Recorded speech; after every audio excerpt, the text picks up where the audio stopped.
Qué zona, ¿no? Qué conflicto realmente. Porque charlábamos con Fabián y decíamos, claro, al menos Irán-Irak, digamos, hay Estado. Algo hay, sí. Ahí, viste, veíamos en el informe, usted pasa esta frontera que está ahí nomás de Kabul y... Bueno, por eso el Asunto Pentágono suyo. ha empezado a hablar sabiamente en el último año de AFPAC, digamos, ¿no? Una mezcla, porque hasta hace 2 o 3 años se decía Afganistán y uno miraba el mapa de los conflictos y la porosidad era total. Ahora Claro.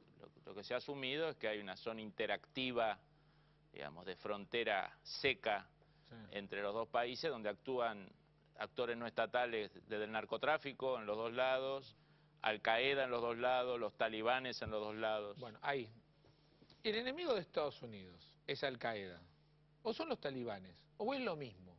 No, no son lo mismo. Al-Qaeda y los talibanes son aliados estratégicos, pero no son lo Pero mismo. no son lo mismo, definitivamente. El liderazgo de los talibanes no está sometido al liderazgo de Al-Qaeda. Hay una alianza que se forjó entre el Mullah Omar, el jefe supremo de los talibanes, y Bin Laden a fin de los 90, cuando Bin Laden es expulsado de Sudán. Y ahí hay una agenda en común, hay una base religiosa en común, son sunitas, fundamentalistas, digamos, tienen toda una matriz de interpretación del Corán en común, pero, digamos, la lógica de los talibanes no necesariamente, si mañana Al-Qaeda desaparecería, Sí. cosa que es improbable por sus características de red, Los talibanes etcétera. siguen existiendo Los igual. talibanes y viceversa. En el caso que los talibanes cayeran, Al-Qaeda es una red transnacional, multinacional, dislocada territorialmente. Y los talibanes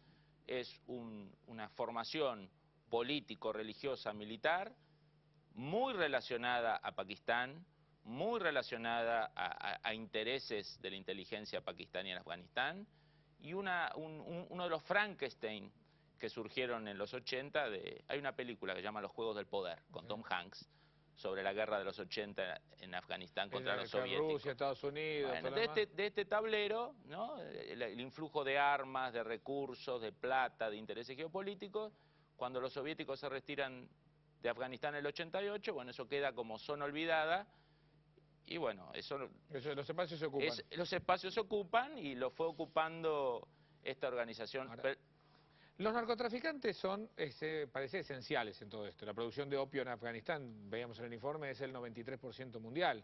Esa es la base de la heroína.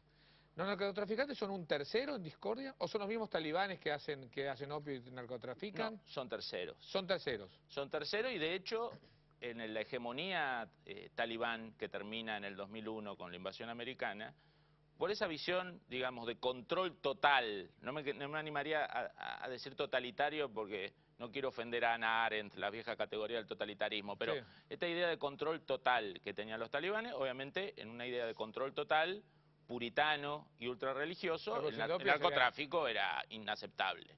Y si uno mira los índices de Naciones Unidas de producción, en el 2000-2001 la producción de heroína son 100 toneladas.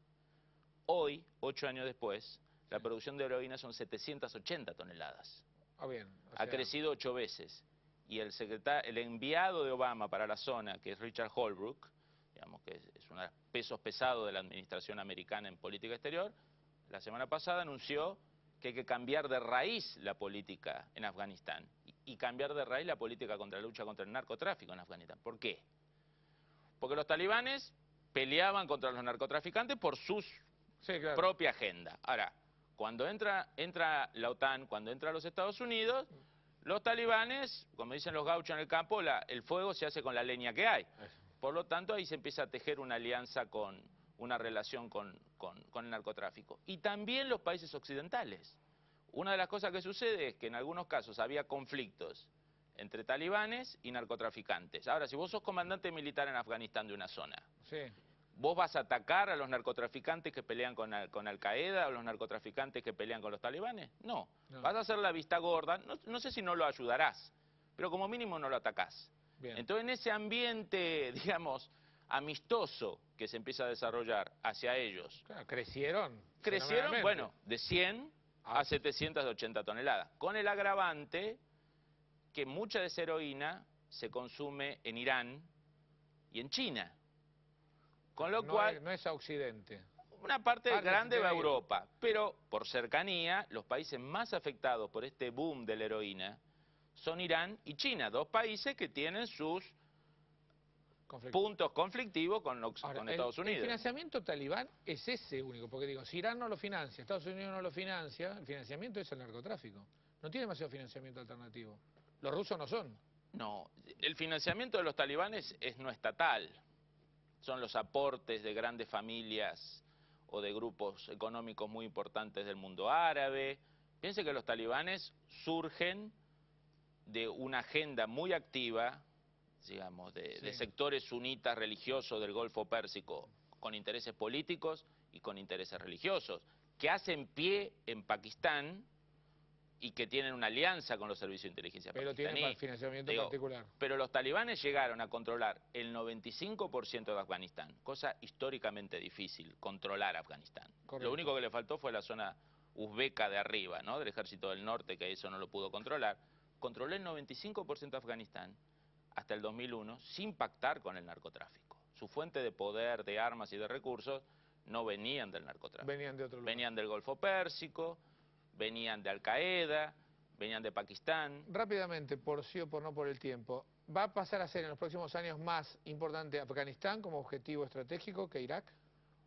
Ya hoy, en la visión americana, la prioridad es Afganistán y Pakistán, sin duda. Sin duda, así que ahí vamos a estar Esa es la mirando prioridad. adelante.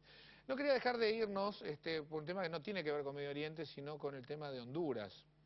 No, estuvo la reunión justamente Arias, mediando, el expresidente de Costa Rica, y parecía ser que no se llega a ningún lado. Yo quería hacer rápidamente tu reflexión respecto a lo que sucedió en Honduras. De todos modos, vamos a armar un informe especial, un programa especial sobre el tema de Honduras acá en DEF, ¿no? A ver, acá hay un gran problema en América Latina que es ¿qué interpretamos por democracia? La idea de que si la democracia es puramente procesos electorales o la democracia además de procesos electorales es división de poderes, derechos de las minorías, etcétera.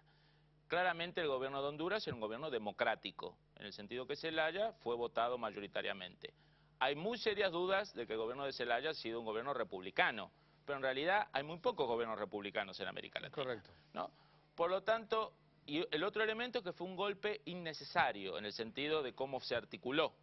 O sea, los golpistas, en el fondo, al dar un golpe muy antiguo, estilo los nuestros de hace 50 años o 40 años, lo que han hecho es facilitarle a Zelaya una situación que ya constitucionalmente lo tenía tabicado. Exactamente. Por lo tanto, creo que se ha abierto una caja de Pandora que puede terminar colocando a la esposa de Zelaya, por ejemplo, o a una coalición que Zelaya no lo encabece directamente, con aspiraciones de llegar al poder. A mí me encantó la reacción internacional, digamos, de todas maneras muy fuerte, de decir, bueno, así nunca más se saca un presidente de un país. Puede tener los problemas que tenga, pero esto de agarrar, sacarlo de la casa, llevarlo a un país afuera, todo lo demás, no es un método nunca, y está bien que lo eliminemos. Es un método viejo. Por eso, es un método... Es un método que no además, tiene nada que ver, el ¿no? otro día le decía a un colega hondureño, ustedes no vieron la política argentina del 89 al 2002, que tiene una nueva forma de golpes. La Argentina que siempre innova, Claro. digamos, ¿no? Los golpes ahora son de diferentes, son como desde el 89 al 2002, cacerolazo, movilizaciones, agitación social, mensaje de texto, pánico Pero bancario. tiene una cuestión que no tiene que ver con la violencia. Ese golpe, digamos, de sacar un presidente con una 762 en la cabeza, en pijama, y subirlo a un avión y detener a los digamos, ese golpe ya no se puede dar. Digamos. Ya no puede darse y no tenemos que aceptar. Hay otros tipos de golpes, pero ese ya no. En el programa especial de Honduras lo vamos a ver. Bueno, vamos a volver a Medio Oriente, ahora vamos a una pequeña pausa y cuando volvamos, Teresa Bo, la corresponsal de Al Jazeera acá en Latinoamérica, que estuvo y conoce muchísimo la región. No se lo pierda, ya volvemos.